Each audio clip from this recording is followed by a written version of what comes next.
Cal Kellogg here. Halibut fishing is going strong in San Francisco Bay, and you want to be that guy holding up a big old trophy halibut. Well, I'm going to give you a few tips on how to make it happen. I'm not afraid to admit it. For a long time, I struggled to catch halibut, but then I started to get a little bit luckier. I started to catch, an average amount of halibut, but that wasn't enough for me. I was determined to get dialed in on halibut, and I've interviewed a lot of people. I've talked to a lot of deckhands, a lot of successful anglers, and I feel like my gear is as dialed in as anybody's, or maybe it's just my style of fishing these days.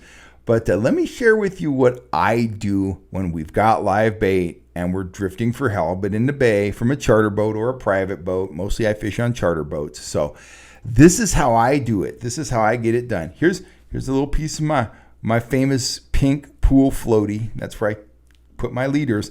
And yes, they have leaders available on the boats, and they're fantastic. Having said that, I like to tie my own stuff, and I'm going to tell you why. Let me unfurl one of these leaders, and I'll just show you the basics of what a halibut leader looks like, and I'll kind of go through the different parts of the leader. So, and this one I had left over from last season, so it's probably kind of got some memory involved here. But here we go. There we go. Okay, now, first things first, everything, when you're live bait fishing, everything works off of the three-way swivel. If you've done any charter boat fishing in the Bay Area for rockfish or live bait potluck in the Bay, you know all about three-way swivels. Everything works off of those. This eye right here, that's where the line from your rod attaches. And when I go out halibut fishing, I take two rods. I like to take a black bass weight rod, and I like to take a heavier rod. The heavier rod, I like something I can use 8 to 12 ounces of weight if I need to, maybe even a pound, depending on where we're fishing. The light rod, don't use that as much. I use 65-pound braid on the heavy rod. 50 will work. On the black bass rod, I like fairly stout, fast action black bass rod, like a swim bait rod or something like that. I typically spool that up with 30-pound test braids. So take my braided line, connect it to that open end on the three-way. This short dropper right here, it's got a snap on it. That's where you're going to put your weight. So that's about 10 inches to a foot long. That's where you put your weight. I used to tie these droppers with lighter line than the maiden leader. Not anymore. Pretty standard 20-pound test on the dropper these days, and I don't vary that much. Then the third eye is where the leader attaches. Palomar knot, Palomar knot, Palomar knot with the braid coming down, okay? Now down here at the business end of the leader, and this is about 36 to 40 inches long.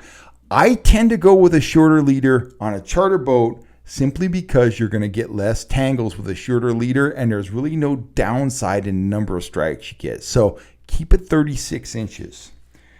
On the business end, I have, and this is key, one of the keys, I have a very light wire, either a live bait hook or an octopus hook. I prefer the live bait style, but that is a small, very fine wire, high quality hook. This is where it pays to shell out the cash for the owners, the Gamakatsus. You want a light wire hook, but you want a strong hook. I've got that attached, and I don't know if you can see that. Oh yeah, you can see that. Perfection loop knot. And what that does, that allows a lot of freedom of movement to the bait. Now, let me show you an old style live bait hook. This is what we used in the old days, and I'll hold it up next to the hook I use now. These heavy body hooks, see how heavy the wire is in that hook right there? We're not fishing for tuna. We're not looking to slug it out with these fish. I always tell people, the best place to fight a halibut is in the net. We want to eat these for dinner. So you want to float them up to the surface. You fight them, they fight you. Keep the rod tip loaded, keep the reel moving, slide them right up to the boat, and listen to the deckhand's instructions. But look, this is the hook I'm using.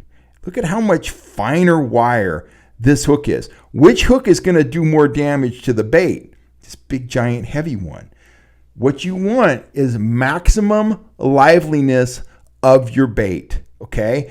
You want to pick out a shiny, beautiful, lively bait, an anchovy, and you want to pin that through his lower jaw, out through his nose, not super deep. You don't want to knock his scales off. You want to be minimally invasive. Try to say that a couple times.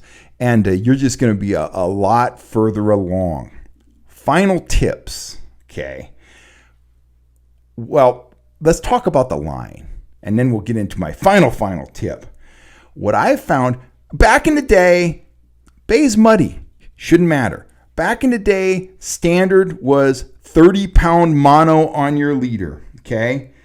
Then this newfangled fluorocarbon line that fish can't really see came out, and everybody was like, oh, you don't need that in the bay. It's muddy out there. Well, we started using fluorocarbon in 25, 30-pound tests, and we caught a lot more halibut. Must be something to this fluorocarbon. What I've started doing now is I'm downsizing. I downsize. I use nothing but Yo-Zuri fluorocarbon for my leader. I use 15-pound test as standard. Sometimes I'll drop down to 12. This season, I might drop down to 10-pound test. You got to keep your drag set loose. You got to retie after every fish. But I'll tell you what, that's my number one secret. That's why I catch more halibut than most of the people most days. I'm using very light gear, in terms of leader material, and a light drag, and my bait is really lively. So I think that's a big key. 15-pound fluorocarbon to start. Don't be afraid to go down to 12. If you're not feeling it with that, maybe stick with 20, but leave that 30, 25-pound test, that stiff stuff, leave that at home. 15 is the way to go. If you doubt me, talk to Greg Brown on the Happy Hooker. He agrees with me. He takes 3 ways apart all the time, and he replaces people's gear with 15-pound fluorocarbon, and they put a whooping on those fish. Final tip. When you start out doing this type of fishing, if you haven't done it before, you want to use your heavy rod. You want to fish out of the rod holder. Just put your weight down, 8 ounces, whatever they're using, put it down till it just ticks the bottom. Put your rod in the holder. When the rod loads up, you got a halibut on the end of your line, okay? What I like to do is, particularly in the afternoon, when the wind is starting to go and I say that's when we have a drift. The wind is pushing the boat along, and I don't know why this works. Instead of putting a 8 or 12-ounce sinker on there, I take a torpedo weight. I take a 1-ounce weight, okay? Pin it on there. I put it on that black bass rod. And I get on the down drift side so I can let my line way out there. Let it way out there. So I'm typically 150 feet or so. I never get in a snag. I can walk around behind guys. My bait's way over there, 100 feet away, 150 feet away. I don't engage the reel. I stand there with the rod tip up. I put my thumb on the reel, okay? So it's drifting along. At the first indication of any kind of bite whatsoever, I go free spool. I control the line coming out, but I let it just walk out. And what's happening is that rig is laying back there with the fish, and the fish is doing whatever he's doing with the anchovy. He's getting it further and further and further in his mouth.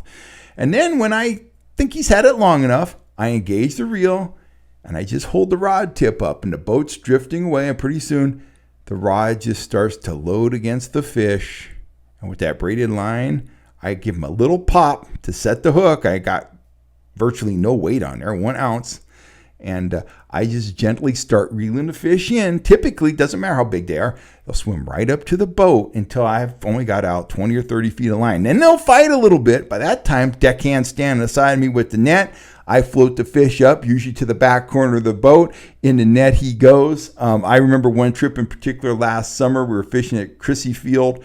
Bite was a little slow. Guys weren't catching a lot with the standard gear. 6 keepers in a row off the back corner of the Happy Hooker using that technique. So results speak for themselves. Don't be afraid to do that, but you got to have confidence. You got to have a little bit of skill because you won't be tangling all your neighbors.